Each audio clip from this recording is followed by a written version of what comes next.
अस्सलाम वालेकुम everyone. Pigmentation और डार्क स्पॉट बहुत सारे लोगों का प्रॉब्लम है और आज हम इसी के बारे में बात करेंगे कि ये कितनी किस्म की होती है, इसको हम किस तरह ट्रीट कर सकते हैं, कौन कौन सी अवेलेबल ऑप्शंस हैं और आप घर में अपनी किस तरह की रूटीन अपना सकते हैं जो इसको कंट्रोल करने में आपकी हेल्प कर सकती है। First of all we will discuss different types of pigmentation, यानी सबसे पहले हम पिगमेंटेशन के डिफरेंट टाइप्स के बारे में बात करेंगे because the right diagnosis is very important for right treatment. तो इसमें सबसे पहले आ जाते हैं फ्रैकल्स, यानी आपकी स्किन पे जो डार्क स्पॉट्स और पिगमेंटेशन है वो फ्रैकल्स भी हो सकते हैं। फ्रैकल्स जो हैं वो हार्मोनल इम्बैलेंसेस की वजह से, जेनेटिक मेकअप की वजह से या फिर प्रेगनेंसी में भी लोगों को हार्मोनल इम्बैलेंसेस की वजह से हो सकती है। सेकेंड नंबर पे आ जाती है पोस्ट इन्फ्लेमेटरी हाइपर पिगमेंटेशन। ये क्या होती है? अगर किसी के स्किन में कोई इन्फ्लेमेशन हुई हुई है किसी भी किस्म की, जिसमें the most common is acne. Acne में जो है वो स्किन में पिंपल्स वगैरह बनते हैं, उसमें इन्फ्लेमेशन की वजह से इन्फ्लेमेशन जब आहिस्ता आहिस्ता सबसाइड हो जाती है लेकिन उनके स्किन में डार्क स्पॉट्स और पिगमेंट्स रह जाते हैं और जिसको हम पोस्ट इन्फ्लेमेटरी हाइपर पिगमेंटेशन कहते हैं। एक्नी के लोग जो हैं इस चीज़ से बहुत सफ़र करते हैं। पहले वो एक्नी को ट्रीट कर रहे होते हैं, उसके बाद जो है एक्नी तो ख़त्म हो जाती है लेकिन later on they suffer from post inflammatory hyper pigmentation and scarring.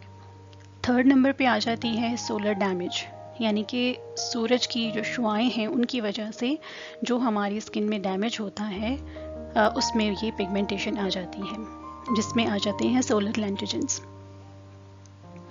उसके बाद जो है एज स्पॉट्स की बात करेंगे। एज स्पॉट्स क्या होते हैं कि विद एजिंग जो है हमारी बॉडी में हाइपर पिगमेंटेशन होती है, जिसको हम एज स्पॉट्स कहते हैं। First thing to do in controlling hyperpigmentation and dark spots is to use sunblock. Yes, sunblock is very important. आप जिस लेवल पर भी हैं, जितनी भी आपकी पिगमेंटेशन हो चुकी है, अब आप सन ब्लॉक यूज़ करना शुरू कर दें अपनी डेली रूटीन में और इससे जहाँ पर पिगमेंटेशन आपकी है वहाँ पर काफ़ी हद तक रुक जाएगी। इसमें मैं रिकमेंड करूँगी आप सेटाफिल का यूज़ कर सकते हैं, बायोडर्मा का, ला रोच-पोसे का यूज़ कर सकते हैं, दी ऑर्डिनरी। इसके अलावा और भी बहुत सारे ब्रांड्स हैं जो कि फार्मेसीज़ में अवेलेबल हैं। आप अपनी स्किन टाइप के अकॉर्डिंगली सन ब्लॉक चूज़ कर सकते हैं।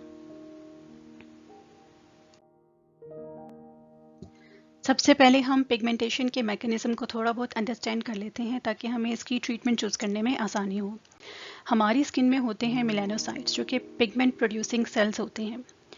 मेलानोसाइट्स में tyrosine is converted to melanin in the presence of the enzyme tyrosinase. ठीक है, और ये जो मेलानिन है ये क्या करता है कि हमारी स्किन में जो पिगमेंट है उसकी वजह बनता है। जब इसकी प्रोडक्शन ज़्यादा हो जाती है तो हाइपर पिगमेंटेशन होती है।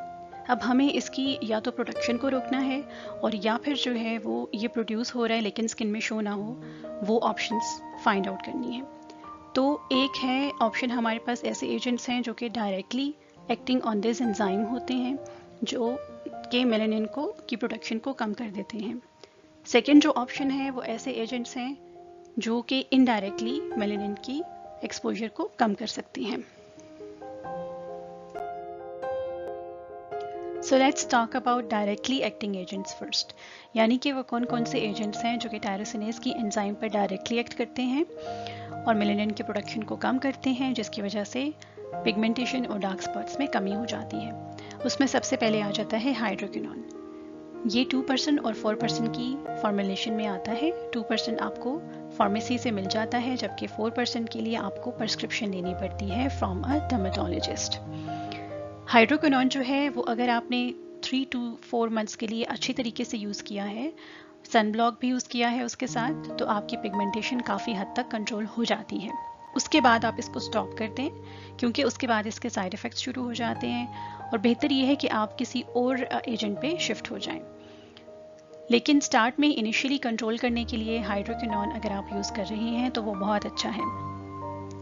जो प्रेग्नेंट और लैक्टेटिंग वुमन हैं वो इसको ना यूज़ करें, वो किसी और एजेंट पे स्विच हो जाएं। सेकेंड नंबर पे आ जाता है azelaic acid, which is also very good acid in controlling pigmentation and dark spots. ये 10% और 20% की जो फॉर्मुलेशन में आता है, it is as equal as hydroquinone 4%। Number third आ जाता है कोजिक एसिड। कोजिक एसिड भी बहुत सारी क्रीम्स में मौजूद होता है, इसकी भी आप लोअर कॉन्सेंट्रेशन यूज़ कर सकते हैं। विटामिन सी सीरम्स में आते हैं, वो आप यूज़ कर सकते हैं। जो विटामिन सी है उसकी active form L ascorbic acid, जो कि बेसिकली टायरोसिनेज एंजाइम पर एक्ट करती है, वो आप यूज़ कर सकते हैं। आर्ब्यूटिन आता है, वो भी it's one of the plant extract, और हाइड्रोक्विनोन जैसा ही इसका इफेक्ट होता है। Now we will discuss indirectly acting agents, यानी कि वो कौन कौन से एजेंट्स हैं जो इनडायरेक्टली एक्ट कर रहे हैं। उसमें आ जाता है रेटिनॉइड। रेटिनॉइड जो है it is a very good agent which promotes a decrease in melanosome transfer and a rapid loss of melanin, और जिसकी वजह से जो है पिगमेंटेशन कम हो जाती है और जो डार्क स्पॉट्स हैं उनमें भी कमी आ जाती है। इसके अलावा है niacinamide, alpha hydroxy acid, beta hydroxy acid, lactic acid, mandelic acids. ये वो हैं जो एक्सफोलिएशन का भी काम करते हैं और पिगमेंटेशन को काफ़ी हद तक कंट्रोल कर लेते हैं। There are many plant extracts as topical treatments for hyperpigmentation disorders. बहुत सारे प्लांट एक्सट्रैक्ट्स ऐसे हैं जो कि हाइपरपिगमेंटेशन को कंट्रोल करते हैं। उसमें आ जाते हैं लेकोरिस, एलोसिन, फ्लेवोनाइड्स, हेस्पेरिडीन एंड जेंटेसिक एसिड्स। ये भी मेलानोजेनेसिस के अमल को कम कर देते हैं और पिगमेंटेशन में काफ़ी हद तक कंट्रोल करने में हेल्प करते हैं। So what should be your daily routine? अब आपने पिगमेंटेशन को कम करने के लिए क्या करना है? डेली की रूटीन में आपने ऐसी चीज़ें ऐड करनी है जिसकी वजह से आपकी पिगमेंटेशन कम होती है। उसमें सबसे पहले, as I have discussed before, sunblock is a must. Sunblock आपने यूज़ करना है, किसी भी अच्छी क्वालिटी का, किसी अच्छे ब्रांड का आप ले लें। So always start with the best sunblock. The Ordinary उसका अच्छा है सन ब्लॉक, आप वो यूज़ कर सकते हैं। उसके बाद जो है आपने, अगर आपकी सेंसिटिव स्किन है, you can skip vitamin C, otherwise आप विटामिन सी भी यूज़ कर सकते हैं।